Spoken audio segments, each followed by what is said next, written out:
नमस्कार, आप देख रहे हैं जवाब तो देना पड़ेगा और आपके साथ में विजेंद्र सोलंकी।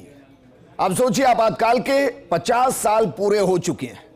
1975 में इंदिरा गांधी सरकार ने आपातकाल को लगाया और अब 50 साल पूरे होने पर बीजेपी इसे संविधान हत्या दिवस के रूप में मना रही है। लेकिन कमाल की बात यह है कि क्या वाकई में देश में संविधान को आज के दौर में कोई खतरा है? क्योंकि याद कीजिए 2024 का चुनाव, एक तरफ कांग्रेस इस नैरेटिव को सेट कर रही थी कि देश में संविधान खतरे में है, दूसरी तरफ बीजेपी यह कह रही थी कि अगर संविधान को किसी ने सुरक्षित रखा तो वो बीजेपी है। इन सब के बीच में आरएसएस की तरफ से एक ऐसा बयान आया जिसने फिर से सवाल खड़ा किया, क्या हम संविधान को बचाने वाले हैं या संविधान नष्ट होने वाला है? सवाल आपके लिए बहुत गंभीर होगा। अब जरा सोचिए, अगर किसी के कैरेक्टर को ही बदल दिया जाए तो क्या वो उसका मूल स्वरूप होगा? यह सवाल कांग्रेस हमेशा बीजेपी से करती है। लेकिन इमरजेंसी के दौरान जिस जोर में लोकसभा सस्पेंड थी, जिस जोर में जुडिशरी ऑलमोस्ट पंगु थी, उस जोर में संविधान के प्रियम्बल को बदला गया और उसमें 2 शब्दों को जोड़ा गया और उन्हीं 2 शब्दों की समीक्षा करने का बड़ा मुद्दा अब आरएसएस ने उठाया। आरएसएस ने यह कहा है कि उन शब्दों की समीक्षा होनी चाहिए और यह आरएसएस में नंबर 2 कद में माने जाने वाले संघ के महासचिव दत्तात्रेय होसबोले ने कहा। उन्होंने कहा कि समाजवादी और धर्मनिरपेक्ष शब्द इमरजेंसी के दौरान जोड़े गए बाबा साहब अंबेडकर के संविधान के प्रियम्बल का हिस्सा नहीं है। तो क्या वाकई में जिस संविधान को हम देख रहे हैं, जिसके प्रियम्बल को पढ़ रहे हैं, क्या वो बाबा साहब का नहीं, वो इंदिरा गांधी का 1976 में बदला हुआ संविधान है? आज बात इसी मुद्दे पर।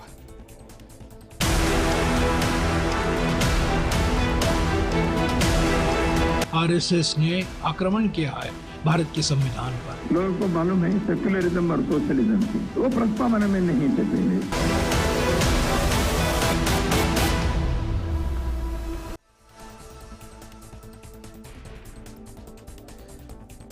क्या प्रियम्बल ना समाजवादी हो सकता है और ना धर्मनिरपेक्ष हो सकता है? यह मूल सवाल है। यह मूल सवाल इसलिए क्योंकि बाबा साहब अंबेडकर के संविधान के प्रियम्बल में यह शब्द नहीं थे। इन शब्दों को 1976 में इंदिरा गांधी की सरकार के दौरान, इमरजेंसी के दौरान जोड़ा गया था।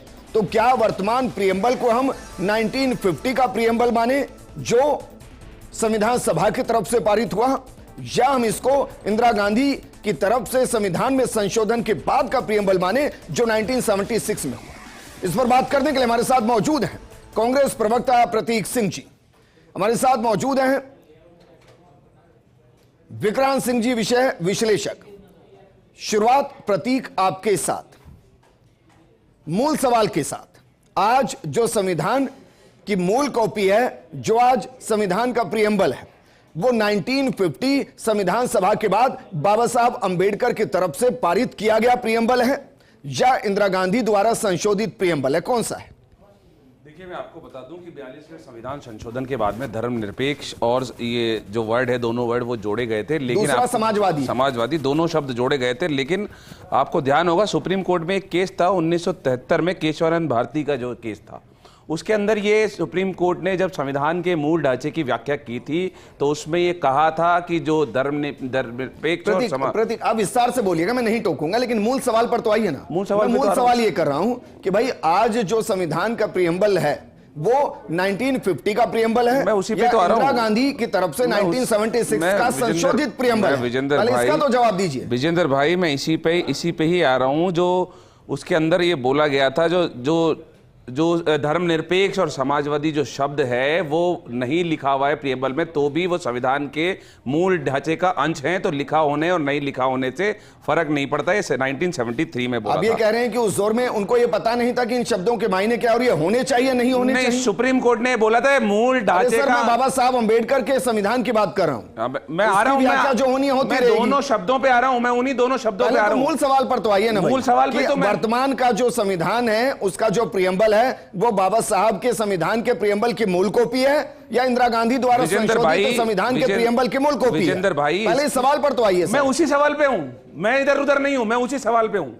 मैं बिल्कुल उसी सवाल पे हूं और उसकी जो व्याख्या, जो आप मुझसे सवाल पूछ रहे हैं, उसकी व्याख्या 1973 में भी सुप्रीम कोर्ट कर चुका है और अभी 2024 के अंदर 1973? यस, 1973 में जो भी मैंने 76 में तो जोड़े गए शब्द। मैं आपको बता 73 में कहां अभी से आपको मैंने बताया जो 1973 में केशवानंद भारती जो केस था उसके अंदर बोला, उन्होंने जब संविधान के मूल ढांचे की व्याख्या की थी तो उसके अंदर बोला था कि जो संविधान है वो धर्मनिरपेक्ष और समाजवादी है।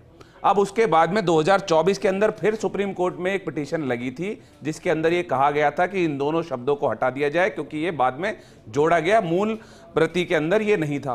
फिर सुप्रीम कोर्ट ने खारिज कर दिया और सुप्रीम कोर्ट ने ये बोला कि इसको नहीं हटाया जा सकता क्योंकि ये हमारे मूल ढांचे के अंदर है। ये कैसे मुमकिन है भाई? मैं उस पर क्वेश्चन नहीं कर रहा हूं, लेकिन जो मूल कॉपी है मैं अपने दर्शकों को दिखा देता हूं। भाई डालिए, पीछे डालिए कॉपी को। दो कॉपी आपको दिखाते हैं, एक जो 1950 बाबा साहब अंबेडकर के संविधान के प्रियम्बल की मूल कॉपी है और दूसरी इंदिरा गांधी जी ने जिसको संशोधित किया है। यह दरअसल मूल कॉपी है जिसका हम जिक्र कर रहे हैं। उसके अंदर जो लिखा है उसका हिंदी रूपांतरण मैं आपको बता देता हूं।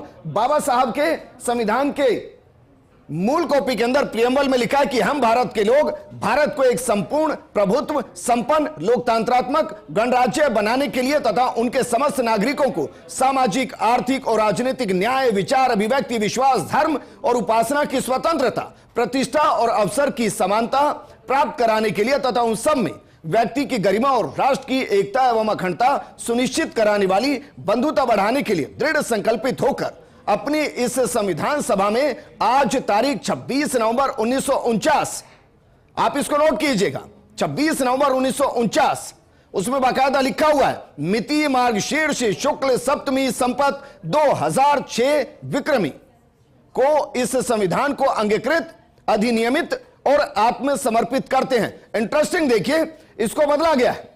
इसके अंदर शब्द अब क्या जोड़ दिए गए हैं? हम भारत के लोग भारत को एक संपूर्ण प्रभुत्व संपन्न, यहां से शब्दों को जोड़ा गया है। समाजवादी, पंथ निरपेक्ष या उसको आप धर्म निरपेक्ष कहिए और उसके बाद पूरा को पूरा वही, और नीचे जब आप आएंगे तो उसमें भी तारीख वही रहेगी 1949, जबकि इसको 1976 में संशोधित किया गया। तो जो 1976 में संशोधित किया गया वो 1949 का कैसे हो सकता है? मैं बता रहा हूं, ये मूल सवाल है मेरा विजेंद्र भाई, और इसी को मैं पूछ रहा हूं। विजेंद्र भाई, मुझसे, आपसे, यहाँ जितने भी लोग बैठे हैं उनसे ज्यादा मुझे लगता है कानून का ज्ञान जो है वो माननीय सुप्रीम कोर्ट को है। तो सबसे ज्यादा सुप्रीम कोर्ट को है ना? नहीं, सुप्रीम कोर्ट, सुनिए मेरे को पूरी बात करने दीजिए, मेरे को पूरी बात करने। नहीं, गलत बात, वो वकील है। नहीं, मैं सुप्रीम कोर्ट का मेरे पास में वर्डिक्ट पड़ा है मेरे सामने। किसी के मूल स्वरूप में नहीं जा रहा, ना मैं सुप्रीम कोर्ट के फैसले के खिलाफ हूं, मैं एक कॉमन परसेप्शन के साथ इस डिबेट को कर रहा हूं कि भाई क्या वाकई में किसी के मूल स्वरूप, उसकी आइडेंटिटी को अगर बदल दिया जाए, उसके व्यवहार को बदल दिया जाए तो क्या वो मूल रहेगा? और क्या इस प्रियम्बल को आप 1949 का प्रियम्बल कहेंगे? देखिए, ये एक लीगल इशू है। मैं क्लियर कर दूं कि जब 1949 में कॉन्स्टिट्यूशन बना था उस टाइम भी जो संवैधानिक असेंबली थी उसमें डिबेट हुआ था कि क्या इन दोनों शब्दों को इंक्लूड किया जाए। उस टाइम की परिस्थिति को देखते हुए माना गया कि अभी इन शब्दों को इंक्लूड करना आवश्यक नहीं है, इनका मूल भाव संविधान में ऑलरेडी मौजूद है। लेकिन ये बात क्लियर है, कॉन्स्टिट्यूशन एक लिविंग डॉक्यूमेंट है। आर्टिकल 368 में कॉन्स्टिट्यूशन को बदलने का अधिकार, उसमें प्रियम्बल को भी, प्रियम्बल उसका पार्ट माना जाएगा, उसको बदलने का अधिकार जो है वो पार्लियामेंट को दिया गया है और पार्लियामेंट उसको बदल सकता है। जहां तक केशवानंद भारती की बात है, ऑनरेबल सुप्रीम कोर्ट ने 1973 में जजमेंट दिया था। लेकिन मैं इसमें वापस आता हूं जी। भाई, इमरजेंसी में तो संसद ही नहीं थी जी जब इसको बदला गया जी, तो क्या संसद से पारित हुआ है? जी, पहला सवाल। दूसरा, मैं फिर वही सवाल कर रहा हूं, क्या वाकई में प्रियम्बल को बदला जा सकता है? एक व्यक्ति, क्योंकि प्रियम्बल को संविधान की आत्मा कहते हैं, क्या हम आत्मा भी बदल सकते हैं? देखिए सर, उसमें दो चीजें हैं। आर्टिकल जो अमेंडमेंट, जो कॉन्स्टिट्यूशन अमेंडमेंट हुआ था, जो प्रियम्बल चेंज हुआ था, ये एक संवैधानिक अमेंडमेंट था, अमेंडमेंट नंबर 42, जो कि पार्लियामेंट द्वारा पारित किया गया था। इस पे कोई विवाद नहीं है। और जहाँ तक संविधान की मूल भावना को बदलने का प्रश्न है, तो ये बात सही है, संविधान की मूल भावना को कोई नहीं बदल सकता, पार्लियामेंट चाहे तो भी उसको बदल नहीं सकता। पर यहाँ पे देखना है कि क्या जो सेकुलरिज्म है, धर्मनिरपेक्षता है, ये संविधान की मूल भावना का पार्ट है या नहीं है। इस बात में मैं क्लियर कर दूँ कि ऑनरेबल सुप्रीम कोर्ट ने ये बात क्लियर की हुई है कि शब्द चाहे से संविधान में हो या ना हो, प्रियम्बल में हो या ना हो, ये ऑनरेबल सुप्रीम कोर्ट के जजमेंट में और जो 2024 में नया है उसमें क्लियर किया गया कि संविधान की मूल भावना सेकुलरिज्म को इनकॉर्पोरेट करती है और सेकुलरिज्म माना जाएगा। तो अगर पार्लियामेंट अब चाहे तो इन शब्दों को हटा सकता है। सेकुलरिज्म का मतलब पंथ निरपेक्ष मानूं या धर्म निरपेक्ष मानूं? ये पंथ निरपेक्ष और धर्म निरपेक्ष दोनों ही हो गया, क्योंकि जो संविधान दोनों के एक साथ कैसे हो सकते हैं? देखिए मैं बता दूं क्यों हो सकता है कि अगर आप आर्टिकल 14 की बात करेंगे, 15 की बात करेंगे, वो कहता है कि संविधान किसी भी व्यक्ति विशेष में भेदभाव नहीं करता। जात पात धर्म के आधार पर भेदभाव करना संविधान के अनुरूप नहीं है। और आर्टिकल 14-15 इस बात पर क्लियर है। और जहाँ तक धर्म को प्रचार प्रसार की बात है तो आर्टिकल 25 से लेकर 29 तक इस बात पे क्लियर है कि हर व्यक्ति को अपना धर्म मानने का, प्रचार प्रसारित करने का अधिकार है। तो फिर प्रियम्बल में क्या वाकई में संशोधन की जरूरत है? जब आप इतना कुछ बता रहे हैं और समझा रहे हैं कि भाई संविधान में सब कुछ ये लिखा हुआ है, तो अगर इनकी जरूरत होती तो मूल कॉपी में होता ही। देखिए बिल्कुल, अगर आप इसको नहीं भी लिखते हैं, मैं आपको क्लियर कर दूं कि प्रियम्बल एक इंटरफेस है, एक इंट्रोडक्शन है, पर प्रियम्बल कोई अधिकार सजित नहीं करता। अधिकार सजित होते हैं आर्टिकल से, जो कि संविधान का पार्ट है। तो ऑनरेबल सुप्रीम कोर्ट क्लियर कर चुका कि प्रियम्बल को आप संविधान का पार्ट मानेंगे, पर प्रियम्बल में लिखे हुए शब्दों से किसी को ना कोई अधिकार सजित होता है और ना ही आप इसको किसी कोर्ट में। जरा बताइए भाई, इन दो शब्दों के होने और ना होने से क्या ही फर्क पड़ रहा है? और क्या आप ये मान रहे हैं कि देश समाजवाद की तरफ नहीं होना चाहिए, देश पंथ निरपेक्ष नहीं होना चाहिए, धर्म निरपेक्ष नहीं होना चाहिए? विजेंद्र, देखिए इस विषय के 4 पहलू हैं। पहला तो 42nd अमेंडमेंट, दूसरी उसकी प्रक्रिया 42 अमेंडमेंट, 42nd अमेंडमेंट, हाँ। दूसरा उसकी प्रक्रिया, तीसरा समाजवाद शब्द और चौथा धर्मनिरपेक्ष शब्द। हम इसको चारों पहलुओं को देखते हैं। अभी जैसे आपने बड़ा वैलिड क्वेश्चन उठाया कि जब प्रस्तावना 1976 में संशोधित हो गई है तो वो आज भी 1949 की प्रस्तावना क्यों है? अनुच्छेद 368 के तहत अगर संविधान संशोधन किसी भी पार्ट में होता है तो संविधान संशोधन की तारीख फिर से वो आगे जाता है। तो ये तारीख 1949 ही क्यों है? पहला क्वेश्चन। दूसरी चीज कि 42वां संविधान संशोधन जो था उस वक्त की परिस्थितियां भी देखनी पड़ेगी। हर चीज तकनीकी पहलू से नहीं, एक नैतिक पहलू भी होता है। उस वक्त इमरजेंसी थी, लोगों के मौलिक अधिकार लंबित पड़े थे, न्यायालय स्वतंत्रतापूर्वक कार्य नहीं कर रहा था, प्रेस पर अंकुश लगा था। ऐसी स्थिति के अंदर ये मिनी कॉन्स्टिट्यूशन लाया गया, जो इंदिरा कॉन्स्टिट्यूशन भी जिसको बोलते हैं। इसमें 40 अनुच्छेद में संशोधन किया गया, 7वीं अनुसूची में संशोधन किया गया, 14 नए अनुच्छेद जोड़े गए और यहां तक कि 2 नए चैप्टर, 2 नए भाग भी इसमें जोड़े गए। तो यह देखा जाना चाहिए कि लोकतंत्र की हत्या करके ऐसी परिस्थितियों में संविधान में इतने बड़ा जो परिवर्तन किया गया, क्या वो नैतिक रूप से सही था? पहली चीज। दूसरी चीज, जिस समाजवाद इसको और सही कीजिए कि मोहित ये कह रहे हैं कि भाई ये संसद से पारित हुआ। अब इसमें मेरे 2 सवाल हैं। एक होता है कि भाई पहले उसको लागू कर देना और उसके बाद जब संसद फॉर्म हो उसके अंदर इसको लेकर प्रस्तावना लेकर आना और उसको फिर पारित मान लेना। उस समय संसद की शक्तियों में वृद्धि की गई थी, न्यायिक शक्तियों को कम किया गया था और उस सारी प्रक्रिया को 44वें संविधान संशोधन से वापस करेक्ट भी किया गया था।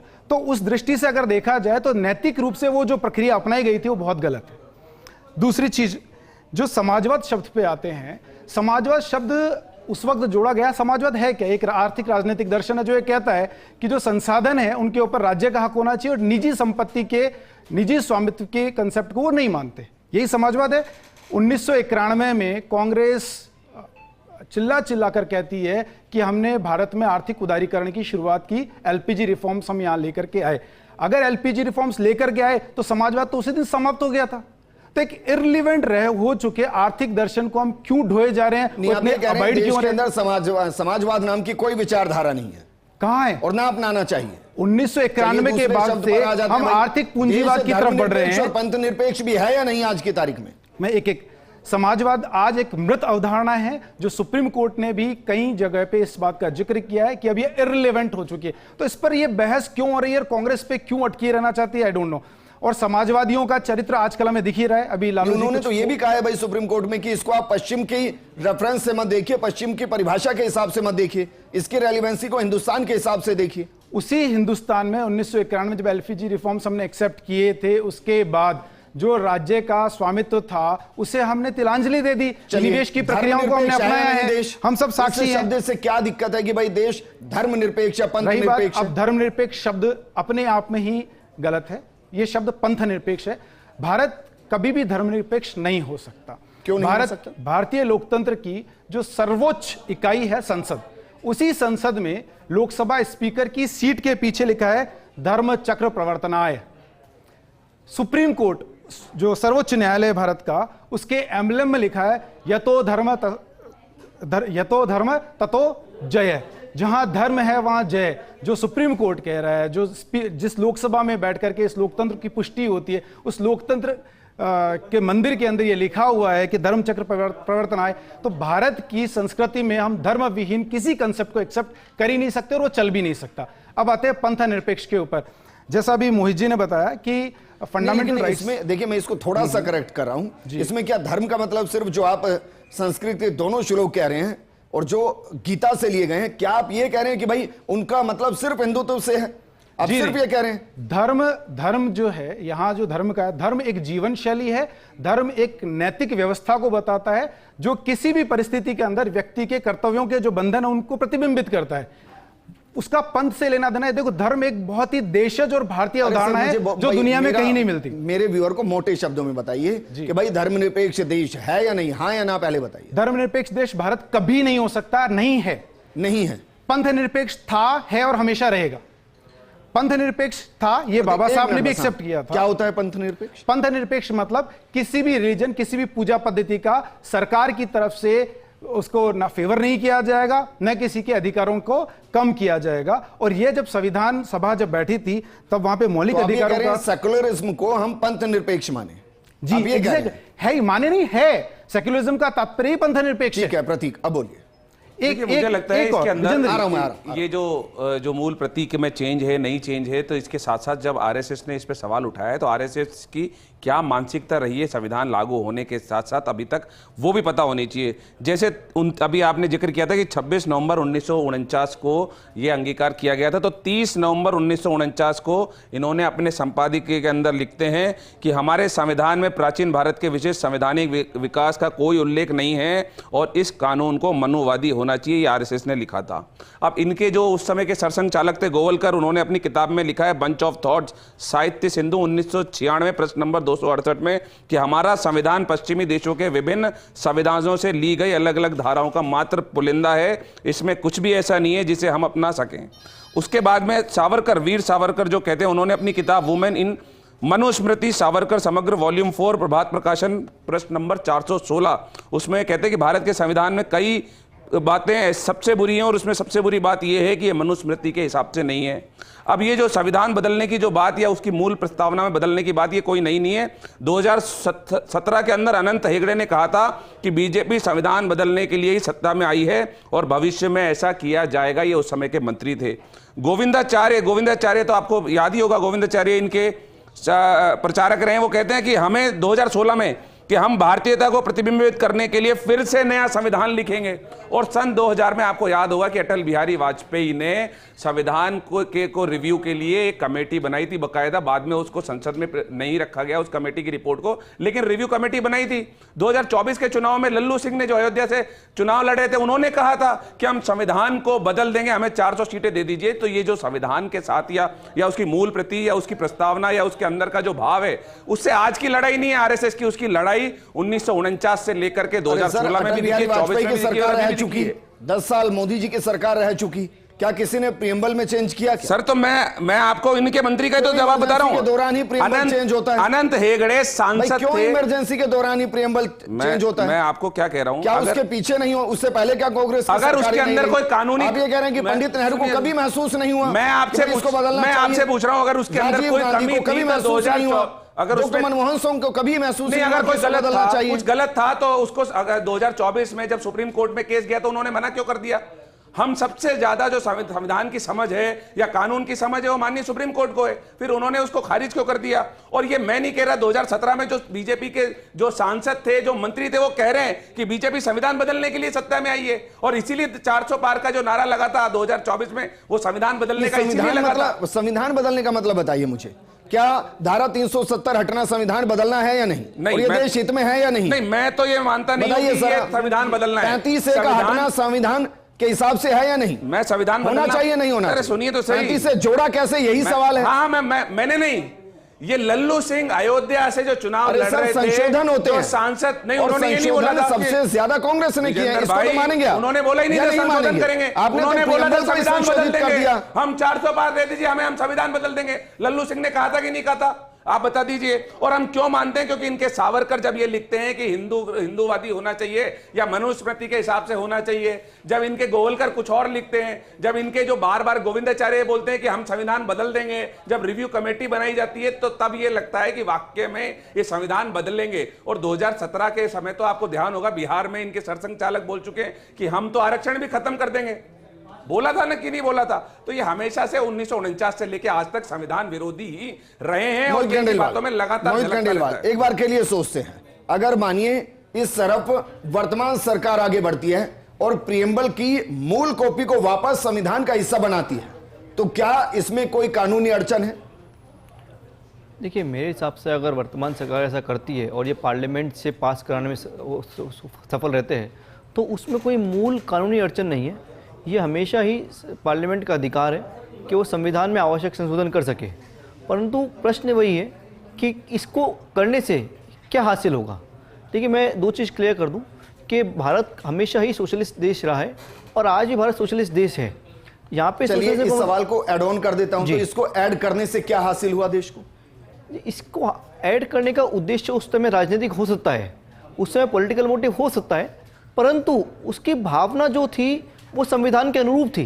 कमाल कर रहे हैं, जिसका पॉलिटिक वेंडेटा हो और उसके हिसाब से शब्दों को जोड़ा गया हो, उसकी मूल भावना संविधान की मूल भावना कैसे हो सकती है? क्योंकि जो आर्टिकल, वो तो पॉलिटिकल भावना हुई ना। सुप्रीम कोर्ट ने अलग अलग, अरे सर, मैं सुप्रीम कोर्ट की विवेचना पर मैं सवाल ही नहीं खड़ा कर रहा हूं, मैं उस इंटेंशन पर सवाल खड़ा कर रहा हूं जिसने इन दो शब्दों को जोड़ा है। नहीं तो अगर गलत थी तो 11 साल में मोदी सरकार ने क्यों नहीं हटा दिया? तो वो मूल भावना कैसे हो गई? इंटेंशन गलत थी तो मोदी सरकार ने 11 साल में क्यों नहीं हटा दिया, या अटल बिहारी वाजपेयी ने क्यों नहीं हटा दिया? मूल भावना अगर आप गलत थी तो अगर आप संविधान का अनुच्छेद 15 देखेंगे तो वो स्पष्ट करता है कि वो रिलीजन शब्द यूज करता है कि रिलीजन के आधार पर आप किसी भी व्यक्ति या सिटीजन में डिस्टिंग्विशमेंट नहीं कर सकते। तो रिलीजन शब्द, कास्ट शब्द का इस्तेमाल स्पेसिफिक रूप से अनुच्छेद 15 में किया हुआ है। तो मैं नहीं मानता कि भारत धर्मनिरपेक्ष देश नहीं है। भारत पूर्ण रूप से धर्मनिरपेक्ष देश है और इसकी भावना आर्टिकल 15 में स्पष्ट रूप से अंकित है। परंतु अब प्रश्न है कि अगर वर्तमान सरकार चाहे प्रियम्बल को बदलना तो बिल्कुल बदल सकती है, क्योंकि ये एक डिबेट हमेशा रहा है कि क्या सेक्युलरिज्म या सोशलिज्म को यहाँ बदलना नहीं है जी, यहाँ प्रियम्बल को उसके मूल स्वरूप में लाना है। दोनों में अंतर है जी। प्रियम्बल को 1976 में बदला गया था या उसमें कुछ जोड़ा गया था जी। अब तो उसको मूल स्वरूप में लाने की बात है। आप इसको भी बदलाव मानते हैं? देखिए, अब उस पर मेरा ये मानना है कि जैसे बहुत सारी चीज़ें थी जो 1949 में जब संविधान बना था उस टाइम संवैधानिक असेंबली में नहीं मानी थी, परंतु उसके बाद निरंतर आज तक कॉन्स्टिट्यूशन में कोई 104 से ऊपर अमेंडमेंट हो चुके हैं और काफी सारी चीजें। मैं सिर्फ प्रियम्बल की बात कर रहा हूं। चलिए 1949 से लेकर हम 2025 में बहस कर रहे हैं जी। आप सिर्फ 1976 को छोड़ दीजिए। अब मुझे बताइए, इतने बड़े कालखंड के अंदर कब प्रियम्बल के अंदर एक भी शब्द जोड़ा गया या हटाया गया? जी नहीं जोड़ा गया। उसका कारण यह था कि प्रियम्बल कोई भी अधिकार किसी को सचेत करता ही नहीं है। प्रियम्बल सिर्फ एक समरी है कॉन्स्टिट्यूशन की भावना की, परंतु उससे अधिकार कुछ नहीं होता। अगर आज मैं प्रियम्बल में दो शब्द रखूं या हटा दूं, इसके बेस पे कोई भी व्यक्ति कानून में जाके या कोर्ट में जाकर अपना अधिकार क्लेम नहीं कर सकता। और यही बात ऑनरेबल सुप्रीम कोर्ट ने भी कही है कि प्रियम्बल इंट्रोडक्शन है पर प्रियम्बल को राइट क्रिएट नहीं करता। परंतु प्रश्न ये है कि क्या सरकार आज अगर सरकार चाहे कि सेक्युलरिज्म को कॉन्स्टिट्यूशन से खत्म कर दे तो ये मुमकिन है क्या? तो इस पर मेरा जवाब है ना, क्योंकि ऑनरेबल सुप्रीम कोर्ट का केशवचंद्र भारती जजमेंट जो है 1973 का, उसमें ऑनरेबल सुप्रीम कोर्ट सेक्युलरिज्म को आप मान क्या रहे हैं भाई? इस देश के अंदर सबसे बड़ा कंफ्यूजन ये है कि वो सेक्युलरिज्म को कभी धर्मनिरपेक्ष कहता है, वो कभी पंथ निरपेक्ष कहता है, और ये बड़ी समस्या है। अगर दोनों की भावना बहुत अलग है, दोनों एक नहीं है। अगर आप इसमें अनुच्छेद 15 पढ़ेंगे तो उसको पढ़ देता हूं।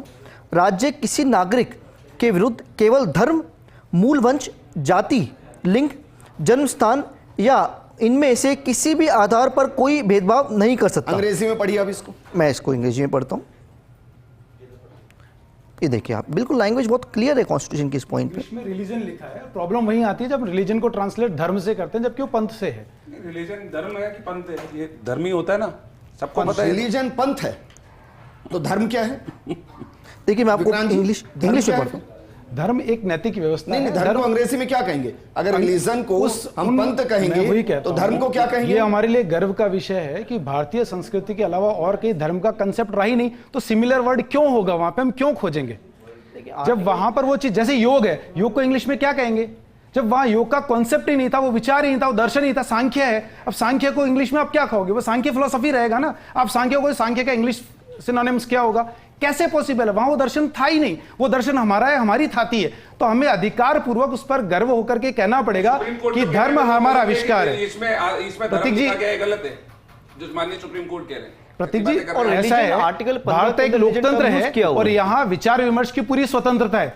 किसी ने कोई एक बात कह दी की जानकारी तो सबसे ज्यादा माननीय सुप्रीम कोर्ट को ही है ना। आपको देखो ऐसा, तो देखो भारत लोकतंत्र बहुत विशाल है। ऐसा नहीं कि कोई एक व्यक्ति या एक संस्था कानून की ठेकेदार है। कानून के लिए समझिए ये बात। लोकतंत्र बड़ा विशाल है। भारत दुनिया का सबसे बड़ा लोकतंत्र है। सारे 140 करोड़ लोगों के अंदर भारत की सत्ता नहीं थे। प्रोग्राम वाइंड अप करने के लाइन में बताइए, 2 शब्द प्रेम्बल में होने चाहिए, मूल कॉपी होनी चाहिए, बस इतना। मूल स्वरूप होना चाहिए। अगर पॉलिटिकल वेंडेटा से कोई चेंज आया है तो सुधरना चाहिए। शब्दों के होने और ना होने से बहुत फर्क पड़ता, तो 1976 से पहले भी पड़ता और उसके बाद भी पड़ता। तो अगर मूल स्वरूप को वापस मूल स्वरूप में लाया जा रहा है तो क्या कांग्रेस को वाकई में इससे आपत्ति है? कोई बिल्कुल आपत्ति है। जब आपके मूल, आपकी जब संविधान के अंदर, उसकी आत्मा के अंदर अगर धर्मनिरपेक्ष और समाजवाद है तो होना चाहिए। अम्बेडकर ने जो लिखा उसमें त्रुटि छोड़ी, जिसको इंदिरा गांधी ने सही किया। 106 बार बदला गया उस संविधान को, 106 बार बदला गया। प्रियम्बल की बात कर रहा हूं। 106 बार कमियां छोड़ दी गई। प्रतीक ये कह रहे हैं कि बाबा साहब अम्बेडकर ने सही संविधान नहीं लिखा, 106 बार तरीके से परिभाषित नहीं किया। मैं कह रहा हूं आपको 106 बार बदला गया, के अंदर त्रुटियां छोड़ी। 106 बार बदला गया और आगे भी बदला जाएगा। ये कह रहे हैं 106 बार बदला गया और आगे भी प्रियम्बल को भी बाबा साहब अम्बेडकर ने संविधान सभा ने सही से नहीं लिखा। मैं आपसे बोल रहा हूं कि जिसको इंदिरा गांधी जी ने बदला गया और आगे भी बदला जाएगा। शुक्रिया हमारे साथ जुड़ने के लिए। शुक्रिया मोहित खंडेलवाल, आपका भी शुक्रिया। प्रतीक जी और विक्रांत जी, आपका भी शुक्रिया। यह संसद को तय करना है और जो संसद तय करेगी वो संवैधानिक है या नहीं, यह सुप्रीम कोर्ट को तय करना है। लेकिन इन 2 शब्दों के इर्द गिर्द फिलहाल देश में सियासत जरूर हो रही है, जबकि आप जब संविधान के मूल को समझेंगे तो उसमें शब्द नहीं है, लेकिन पूरे संविधान को समझेंगे तो उसकी आत्मा में यह है। अब यह तय करना है कि इन शब्दों का प्रियम्बल में होना और ना होना संविधान को तो नहीं बदल रहा है, लेकिन देश को कितना बदल रहा है यह सियासत को तय करना है। नमस्कार।